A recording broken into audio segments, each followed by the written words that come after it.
Hello दोस्तों, कभी सोचा है कि इस दुनिया में कुछ लोग जैसे चाहे वैसे लोगों को कंट्रोल कर लेते हैं। कुछ लोग किसी भी मुश्किल हालात में भी पावरफुल नजर आते हैं, जबकि बाकी लोग सिर्फ देखते रह जाते हैं। क्या ये किस्मत है या कुछ ऐसा जो हमें कभी सिखाया ही नहीं गया? पावर ये एक ऐसा वर्ड है जिसे सुनते ही हमारे दिमाग में कई इमेजेस बनती है। कभी पॉलिटिक्स, कभी बिजनेस, कभी किसी टॉक्सिक रिलेशनशिप की याद। लेकिन सच्चाई यह है कि पावर हर इंसान की जिंदगी का वो इनविजिबल हिस्सा है जो हर रिलेशनशिप, हर डील और हर इंटरैक्शन के पीछे क्वाइटली ऑपरेट कर रही होती है। इमेजिन करो एक ऐसा इंसान जो हमेशा सबका फेवरेट बना रहता है, प्रमोशन उसी को मिलता है, लोग उसी की बात मानते हैं और आप सोचते रह जाते हो आखिर ऐसा क्या है इसमें? वो कोई जादू नहीं करता, बस उसे वो हिडन रूल्स पता है जो दुनिया साइलेंटली फॉलो करती है, लेकिन ओपनली कोई बताता नहीं। ये दुनिया सीधी नहीं है, यहां सीधी बात करने वाले लोग अक्सर इग्नोर कर दिए जाते हैं और जो अपनी चालें चुपचाप चलते हैं वही गेम जीतते हैं। कुछ लोग चार्म से जीतते हैं, कुछ फियर से, और कुछ लोग मैनिपुलेट करना आर्ट की तरह जानते हैं। लेकिन जो सबसे बड़ा गेम चेंजर है वो ये जानना है कि कब कौन सी चाल चलनी है, और यही गेम सिखाती है द 48 लॉज ऑफ पावर। ये किताब कोई मोटिवेशनल कहानी नहीं है, ये एक रियलिटी चेक है, एक ऐसा ब्रूटली ऑनेस्ट मैनुअल जो आपको पावर के वो सीक्रेट्स बताता है जिनके बारे में हम सिर्फ फील करते हैं पर कभी समझ नहीं पाते। ये किताब आपको सीधा रास्ता नहीं दिखाती, बल्कि उस मेज में नेविगेट करना सिखाती है जहां हर इंसान अपने फायदे के लिए एक मास्क पहनकर घूम रहा है। शायद आप सोच रहे हो, क्या ये किताब दूसरों को कंट्रोल करने के लिए है? नहीं, ये किताब खुद को कंट्रोल में रखने के लिए है, ताकि जब कोई और आपको गेम में फंसाने की कोशिश करे तो आप उससे एक कदम आगे हो। क्योंकि पावर सिर्फ ताकत नहीं है, ये एक साइलेंट वेपन है, और जो इस वेपन को चलाना सीख गया वो किसी भी बैटलफील्ड में अकेला भी खड़ा हो जाए तो जीत उसी की होती है। इस वीडियो में हम इस किताब के 10 मोस्ट लॉज को समझेंगे जो आपकी सोच को पूरी तरह बदल देंगे। तो चलिए शुरू करते हैं। Law 1, never outshine the master. कभी सोचा है कि आपकी मेहनत, आपका टैलेंट और आपकी ईमानदारी के बावजूद जिंदगी में कुछ लोग आपसे आगे क्यों निकल जाते हैं? आपने शायद कई बार महसूस किया होगा कि जब आपने किसी काम में एक्सीलेंस दिखाई, जब आपने पूरी लगन से किसी प्रोजेक्ट को संभाला तो तारीफ तो दूर, सामने वाले का बिहेवियर ही बदल गया। अचानक वो आपसे बचने लगा, आपको नजरअंदाज करने लगा, या फिर आपके ही खिलाफ माहौल बनने लगा। पर क्यों? क्या टैलेंट होना एक गलती है? क्या काबिल होना गुनाह नहीं? गुनाह नहीं है, पर ये दुनिया सीधी नहीं चलती। और सबसे पहला रूल जो अक्सर हमें कोई नहीं बताता वो ये है, नेवर आउटशाइन द मास्टर। मतलब ये कि जिस भी इंसान के अंडर आप काम कर रहे हो, चाहे वो आपका बॉस हो, आपका टीचर हो, आपका सीनियर हो, या कोई भी ऐसा इंसान जिसके ईगो को आप छू सकते हो, उसके सामने कभी इतना मत चमको कि उसे अपने ही होने पर डाउट हो जाए। पावर की दुनिया में ईगो बहुत फ्रेजाइल चीज होती है। जो लोग ऊंचे पदों पर होते हैं उनके अंदर अक्सर इनसिक्योरिटी बहुत गहरी होती है, पर वो उसे कभी जाहिर नहीं करते।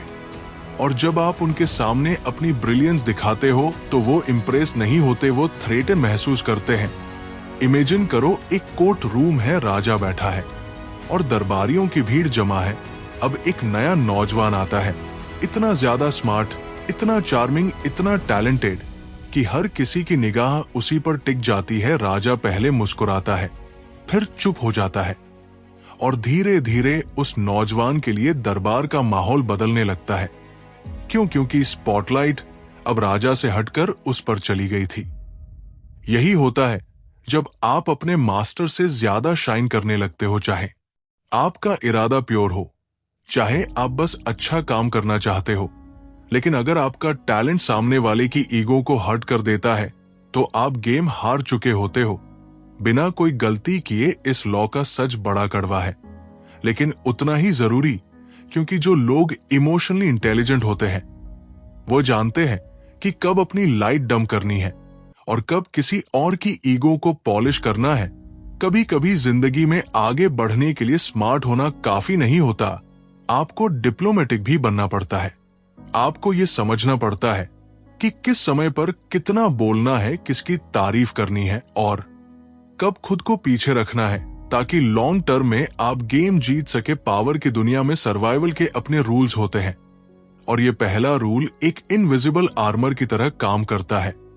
जो लोग इस लॉ को इग्नोर करते हैं, वो चाहे कितने भी टैलेंटेड हो, एक ना एक दिन खुद ही अपनी जगह खो बैठते हैं।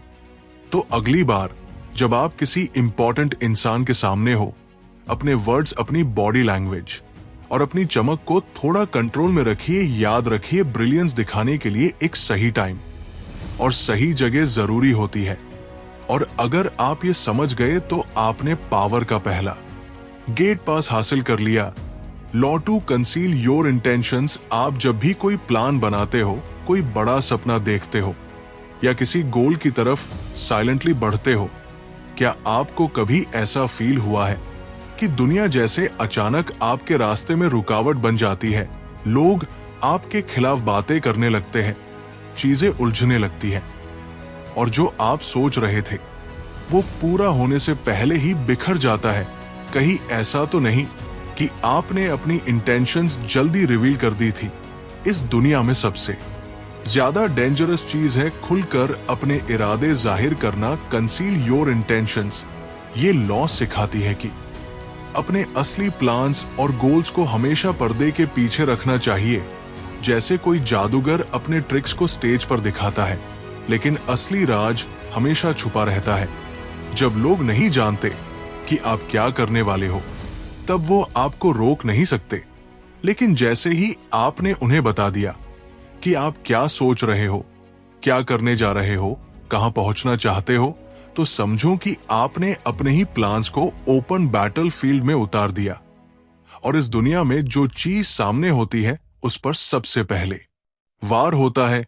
जरा सोचिए, एक शेर जब शिकार करता है तो वो चुपचाप चलता है, उसकी आंखें फोकस में होती हैं, उसकी चाल धीमी होती है और आखिरी पल तक उसके इरादे साफ नहीं होते और तभी वो हमला करता है जब सामने वाला बिल्कुल डिफेंस हो जाता है। लेकिन अगर वही शेर दूर से दहाड़ने लगे, दिखाने लगे कि मैं आ रहा हूं, तो शिकार पहले ही भाग जाएगा। बस यही फर्क है एक समझदार इंसान और एक इंपल्सिव इंसान में। कई बार हम एक्साइटमेंट में या वैलिडेशन पाने के लिए अपने गोल्स लोगों से शेयर कर देते हैं, सोचते हैं कि लोग हमारी तारीफ करेंगे, सपोर्ट करेंगे, इंस्पायर होंगे।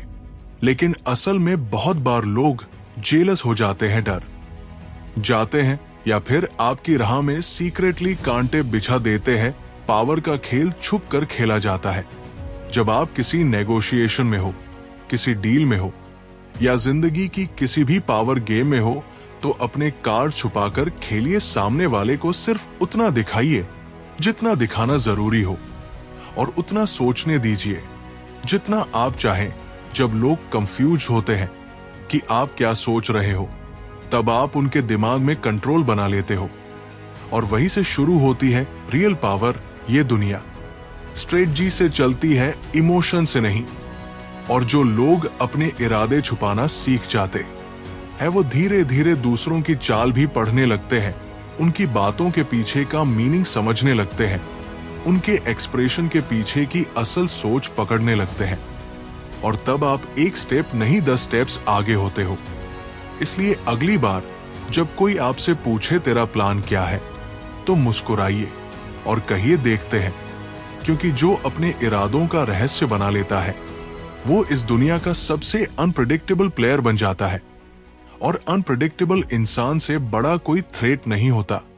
Lottery code attention at all costs.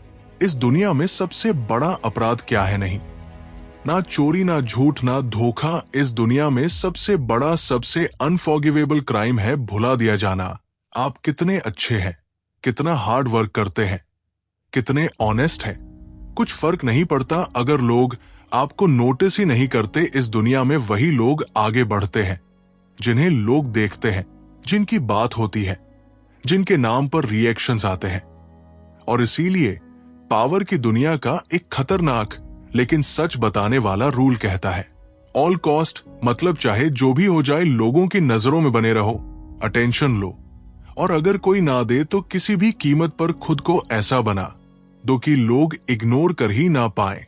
क्योंकि ट्रुथ ये है, लोग वही चीज देखते हैं जो उन्हें चमकती लगती है। कंटेंट से ज्यादा पैकेजिंग बिकती है, डेप्थ से ज्यादा ड्रामा याद रहता है, और साइलेंस से ज्यादा असरदार होती है विजिबिलिटी।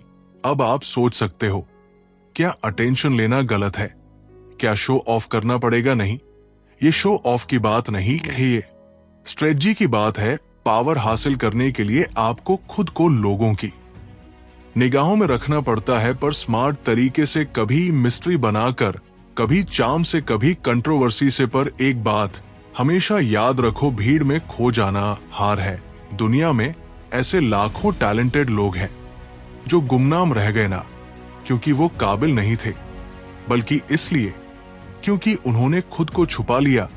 सोचो, अगर कोई डायमंड भी अंधेरे में रखा जाए तो क्या उसकी कीमत कोई पहचान पाएगा? हिस्ट्री उठाकर देखो, चाहे वो पॉलिटिक्स हो, बिजनेस हो, आर्ट हो या एंटरटेनमेंट, जो लोग पावर में आए उन्होंने खुद को लोगों के दिमाग में कार्व किया, कभी लुक से, कभी वर्ड से, कभी एक्शन से, लेकिन उन्होंने एक चीज कॉमन रखी, अटेंशन को कभी जाने नहीं दिया। कभी कभी एक छोटी सी एंट्री, एक बोल्ड सा आउटफिट, एक अजीब सी बात या एक रहस्यमयी चुप्पी भी लोगों की क्यूरियोसिटी खींच सकती है। और क्यूरियोसिटी से शुरू होती है विजिबिलिटी, और वहीं से पावर का गेट खुलता है। तो अगली बार जब आप किसी मीटिंग में हो, किसी सोशल जगह पर हो या ऑनलाइन दुनिया में हो, अपने प्रेजेंस को डल मत होने दो, लाइट खुद के ऊपर डालो, क्योंकि जब तक दुनिया आपको देखेगी नहीं तब तक वो आपको मानेगी नहीं। और याद रखो, नाम मिटने से पहले चेहरा फेड होता है। पावर की दुनिया में या तो आप स्पॉटलाइट में होते हो या शैडोज में खो जाते हो, तो चूज वाइजली, क्योंकि attention is not optional, it's survival law for crush your enemy totally. कभी किसी इंसान ने आपके साथ ऐसा कुछ किया जो आप जिंदगी भर नहीं भूल पाए, धोखा दिया, नीचा दिखाया, आपको नुकसान पहुंचाया, और आपने उसे माफ कर दिया। शायद इसलिए क्योंकि आप बिग पर्सन बनना चाहते थे, या इसलिए क्योंकि आप लड़ाई नहीं चाहते थे। लेकिन फिर क्या हुआ, कुछ वक्त बाद वही इंसान वापस आया और फिर से आपको चोट दी। यही तो होता है जब आप अपने एनिमी को पूरी तरह से खत्म नहीं करते। इस दुनिया का एक कड़वा लेकिन सच है, क्रश योर एनिमी टोटली। हाँ, ये सुनने में रूथलेस लगता है, लेकिन अगर आप पावर की दुनिया में सरवाइव करना चाहते हैं तो आपको समझना पड़ेगा कि अधूरी लड़ाइयां सबसे ज्यादा खतरनाक होती है। जब आप किसी दुश्मन को अधूरा छोड़ देते हैं, ना दोस्त बनाते हो, ना पूरी तरह मिटाते हो, तो वो अंदर ही अंदर फिर से ताकत बटोरता है। वो आपकी काइंडनेस को वीकनेस समझता है और एक दिन वापस आता है, और तब वो ज्यादा प्रिपेयर्ड होता है। ज्यादा डेंजरस इतिहास भरा पड़ा है। ऐसे उदाहरणों से राजाओं ने, लीडर्स ने, बिजनेस टक्कूस ने जब भी अपने दुश्मनों को अधूरा हराया, उन दुश्मनों ने वापस आकर सब कुछ तबाह कर दिया। पावर की दुनिया में इमोशन से डिसीजंस लेना खुद को कमजोर करना है, मर्ज दिखाना नोबल क्वालिटी है। लेकिन स्ट्रेटजी में मर्सी की कोई जगह नहीं होती, क्योंकि दुश्मन कभी नहीं भूलता कि आपने उसे गिराया था। वो छुपेगा, झुकेगा, मुस्कुराएगा, लेकिन अंदर से वो सिर्फ एक ही चीज याद रखेगा कि एक दिन आपने उसे कमजोर महसूस करवाया था, और उस एक ह्यूमिलिएशन के बदले में वो जिंदगी भर बदला लेने की प्लानिंग करता रहेगा।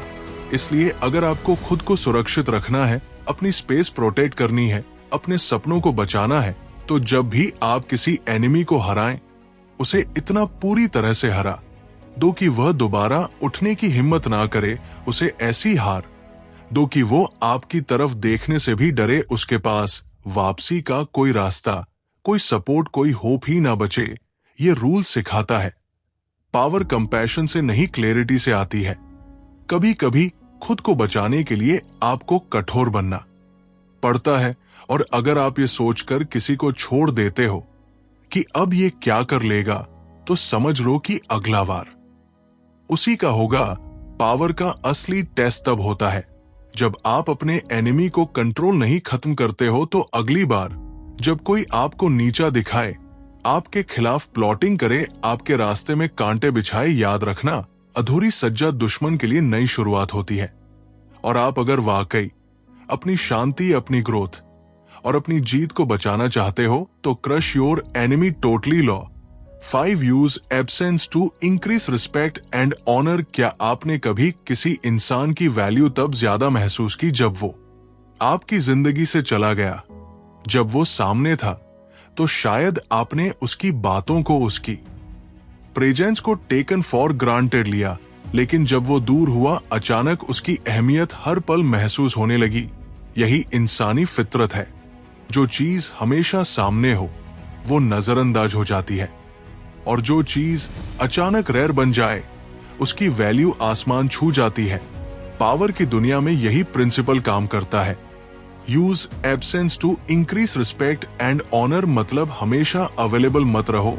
कभी कभी खुद को दूर करना, साइलेंस में चले जाना, अपनी मौजूदगी को हटा लेना सबसे ज्यादा पावरफुल मूव होता है। जब आप हर जगह दिखते हो, हर बात में शामिल होते हो, हर टाइम प्रेजेंट रहते हो, तो लोग आपको प्रेडिक्टेबल समझने लगते हैं। आपकी एंड्स धीरे धीरे बैकग्राउंड नॉइज बन जाती है। फिर चाहे आप कितना भी वैल्यूएबल हो, आप बस नॉर्मल बनकर रह जाते हो। पर जैसे ही आप अचानक सीन से हट जाते हो, लोगों को रियलाइज होता है कि आपने कंट्रीब्यूट क्या किया था, आपकी वैल्यू क्या थी। आपका एब्सेंस आपकी प्रेजेंस से ज्यादा इंपैक्टफुल हो जाता है। इमेजिन करो, एक म्यूजिशियन है जो हर हफ्ते कंसर्ट करता है। धीरे धीरे उसकी ऑडियंस कम होने लगती है, लेकिन वही म्यूजिशियन अगर साल में सिर्फ एक बार परफॉर्म करे तो लोग टिकट के लिए लाइन में लग जाते हैं। क्यों? क्योंकि रेयरिटी क्रिएट्स रिस्पेक्ट। कम दिखो, लेकिन जब भी दिखो तो इम्पैक्ट छोड़ दो। पावरफुल लोग अपने टाइम, एनर्जी और प्रेजेंस को इतना इजीली एक्सेसिबल नहीं बनाते, वो अपनी वैल्यू को कॉन्शियसली बढ़ाते हैं। और ये तब होता है जब वो समय पर गायब हो जाते हैं। कभी कभी आपकी चुप्पी आपकी सबसे तेज आवाज बन सकती है। कभी कभी आपकी गैर मौजूदगी आपकी सबसे बड़ी मौजूदगी बन जाती है। साइकोलॉजी का मास्टर स्ट्रोक है, जब लोग आपको मिस करने लगते हैं तभी आप उनके दिमाग में जगह बनाते हो, और जब आप किसी के दिमाग में बैठ गए तो वहीं से शुरू होती है असली पावर। लेकिन ध्यान रखो, ये गेम बैलेंस का है।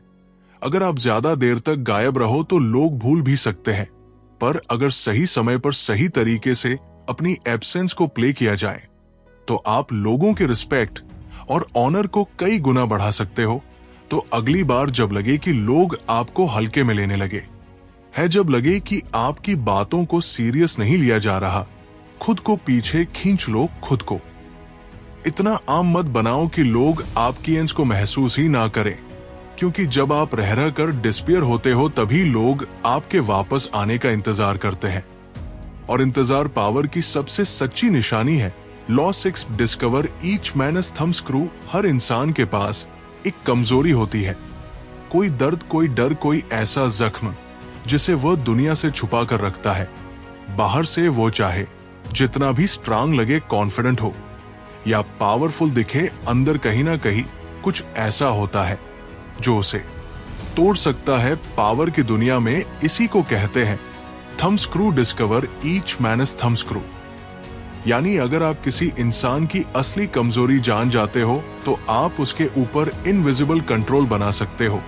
अब जरा सोचिए, आप किसी के सामने बैठते हो, वो नॉर्मल दिख रहा है, मुस्कुरा रहा है, बात कर रहा है, लेकिन आपको पता है उसकी अंदरूनी चाहत क्या है, उसका सबसे बड़ा डर क्या है, या वो कौन सी चीज है जो उसे आसानी से मैनिपुलेट किया जा सकता है। तो उस पल पावर आपके हाथ में होती है, क्योंकि अब आप उसके बिहेवियर को समझते नहीं, ड्राइव करते हो। हर इंसान को चलाने वाली कोई ना कोई हिडन स्ट्रिंग होती है। किसी को अटेंशन चाहिए, किसी को पेट की भूख होती है, किसी को कंट्रोल चाहिए तो किसी को वैलिडेशन। कभी किसी की इनसिक्योरिटी उसका थंब स्क्रू बनती है तो कभी उसका पास ट्रॉमा पर यह थंब स्क्रू अचानक रिवील नहीं होता। इसे ढूंढने के लिए पेशेंस चाहिए, ऑब्जर्वेशन चाहिए और साइलेंस में सुनने की आर्ट चाहिए। जब आप किसी से बात करते हो, उसकी आईज ऑब्जर्व करो, उसके रिएक्शंस पर ध्यान दो। वो किस टॉपिक पर ज्यादा इमोशन हो जाता है, किस बात पर अनकंफर्टेबल हो जाता है, क्या चीजें उसे ट्रिगर करती है। कभी कभी वो अपनी वीकनेस खुद ही रिवील कर देता है, जेस्चर्स में, डस में या उन बातों में जो वो बार बार रिपीट करता है। और जैसे ही आप वो स्ट्रिंग पकड़ लेते हो, आप उसके माइंड के दरवाजे की चाबी हासिल कर लेते हो। अब आप सोच रहे होंगे क्या ये मैनिपुलेशन है, हो सकता है, लेकिन पावर की गेम में मोरालिटी नहीं, इफेक्टिवनेस देखी जाती है। ये लॉस सिर्फ दूसरों को कंट्रोल करने के लिए नहीं, खुद को बचाने के लिए भी है। क्योंकि जब आप दूसरों का थंब स्क्रू पहचानना सीखते हो, तब आप ये भी जान जाते हो कि कोई आपका कहां से कंट्रोल कर सकता है और फिर आप खुद की रक्षा कर पाते हो। पावरफुल लोग दो चीजों में माहिर होते हैं। पहली, दूसरों की वीकनेस पहचानना, दूसरी अपनी वीकनेस को छुपाना। क्योंकि जो अपनी कमजोरी को ढकना जानता है और दूसरों की कमजोरी को छूना जानता है, वही दुनिया में असली पावर हासिल करता है। तो अगली बार जब आप किसी के साथ इंटरेक्शन में हो, बस सुपरफिशियल बातें मत सुनो, उसकी थकावट को, उसके शब्दों के पीछे के मीनिंग को और उसकी आंखों की बेचैनी को पढ़ो। क्योंकि वही कहीं छुपा है उसका थंब स्क्रू और वहीं से शुरू होती है आपकी रियल पावर। फ्लॉ से be royal in your own fashion, act like a king to be treated like one. सोचो, एक इंसान महल में पैदा नहीं हुआ, उसके पास ना ताज है ना सिंहासन, फिर भी जैसे ही वो किसी कमरे में घुसता है, लोग उसकी तरफ खींच जाते हैं। उसका बोलना अलग, उसकी चाल अलग, उसकी मौजूदगी। रॉयल्टी जैसी वो रॉयल पैदा नहीं हुआ, पर उसने रॉयल बनना चूज किया। और यही पावर की दुनिया का सबसे अंडरएस्टिमेटेड लेकिन सबसे ट्रांसफॉर्मेटिव लॉ है, be royal in your own fashion, act like a king to be treated like one. इस दुनिया में लोग आपको वैसा ही ट्रीट करते हैं जैसा आप खुद को प्रेजेंट करते हो। अगर आप खुद को छोटा समझते हो, इनसिक्योर महसूस करते हो या हमेशा अप्रूवल मांगते रहते हो, तो लोग आपको उसी नजर से देखेंगे। आपका सेल्फ वर्थ जितना लो होगा, आपके साथ बिहेवियर भी उतना ही ऑर्डिनरी होगा। पर जैसे ही आप खुद को एक किंग की तरह कैरी करते हो, जैसे ही आपकी बॉडी लैंग्वेज, आपकी टोन, आपका विज, आपका प्रेजेंस सब ये कहने लगे कि I know who I am, लोग आपको उसी लेंस से देखने लगते हैं। पावर की सबसे खास बात यह है कि वो बाहर से नहीं, अंदर से शुरू होती है। कभी किसी इंसान को देखा है जो ज्यादा बोलता नहीं, लेकिन फिर भी उसकी प्रेजेंस भारी लगती है। वो अपनी सेल्फ इमेज को इस तरह डिजाइन करता है कि दुनिया उसकी वैल्यू को मिरर की तरह रिफ्लेक्ट करती है। कई लोग सोचते हैं जब मेरे पास पैसे होंगे तब मैं कॉन्फिडेंट बनूंगा, जब स्टेटस आएगा तब मैं खुद को बेहतर समझूंगा। लेकिन सच ये है, स्टेटस पाने से पहले रॉयल्टी फील करनी पड़ती है। आपका बिहेवियर, आपका ड्रेसिंग, आपकी थिंकिंग, जब तक आप खुद को रिस्पेक्ट नहीं दोगे, दुनिया भी नहीं देगी। हिस्ट्री ऐसे लोगों से भरी पड़ी है जिन्होंने कुछ नहीं होते हुए भी खुद को रॉयल्टी की तरह प्रेजेंट किया और लोगों ने उन्हें उसी अंदाज में फॉलो किया।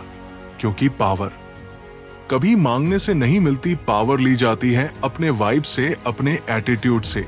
अब इसका मतलब ये नहीं कि एरोगेंस दिखाओ या ईगो से भर जाओ। इसका मतलब है खुद के लिए एक ऐसी स्टैंडर्ड सेट करो जो एवरेज से बहुत ऊपर हो। जब आप खुद के लिए हाई स्टैंडर्ड्स रखते हो तो आप दूसरों से भी वैसा ही व्यवहार एक्सपेक्ट करते हो और यही एक्सपेक्टेशन लोगों को आपको डिफरेंटली ट्रीट करने पर मजबूर करता है। किंग बनो, लेकिन अपनी स्टाइल में, आपके जेस्चर्स में काम हो, आपकी बातों में डेप्थ हो और आपकी प्रेजेंस में कॉन्फिडेंस। क्योंकि जब आप खुद को रॉयल मानते हो तो आपके आसपास की दुनिया भी एक दरबार बन जाती है। जहां रिस्पेक्ट मिलती नहीं दी जाती है, तो अगली बार जब कोई आपको अंडर एस्टिमेट करे या आप खुद को ऑर्डिनरी फील करने लगो, मिरर में देखो, सीधा खड़े हो जाओ और खुद से कहो, मैं राजा हूं और मुझे इस दुनिया से किसी की परमिशन नहीं चाहिए। क्योंकि जब तक आप खुद को किंग नहीं मानते कोई और आपको कभी क्राउन नहीं पहनाएगा।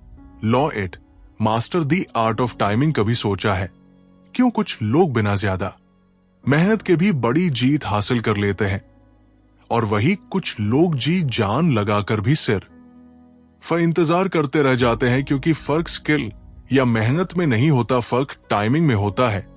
पावर की दुनिया में टैलेंट इंपॉर्टेंट है, लेकिन अगर टाइमिंग आपकी एलआईए नहीं है तो सबसे बड़ी अपॉर्चुनिटी भी आपके सामने आकर निकल जाएगी और आप बस देखते रह जाओगे। इस लॉ का नाम है master the art of timing. इस दुनिया में हर चीज का एक सही वक्त होता है। एक बीज भी तभी फल देता है। इमोशंस का फ्लो कैसा है, कौन किस मूड में है, और फिर जब सही टाइम आता है वो एक ऐसा कदम उठाते हैं जो सब कुछ बदल देता है। Think of it like chess. हर मोहरा एक चाल चल सकता है, पर मास्टर वही होता है जो अपने मूव के लिए पूरा बोर्ड एनालाइज करता है, जो देखता है कि कौन सी चाल कब मारनी है और कौन सी अभी होल्ड करनी है। लाइफ में भी यही होता है।